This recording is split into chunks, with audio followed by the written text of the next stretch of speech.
পঁচাত্তরেও তুমি বেঁচে গেলে আল্লাহর রহমত, 21শে আগস্ট বেঁচে গেলে সেও আল্লাহর রহমত।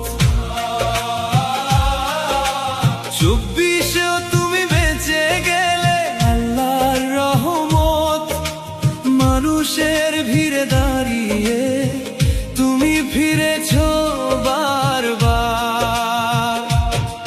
কত ঝড় এলো, কত ঘর ভাঙলো, তবু তোমার নামটা মুছলো না। মাটির বুকে কসম নিয়ে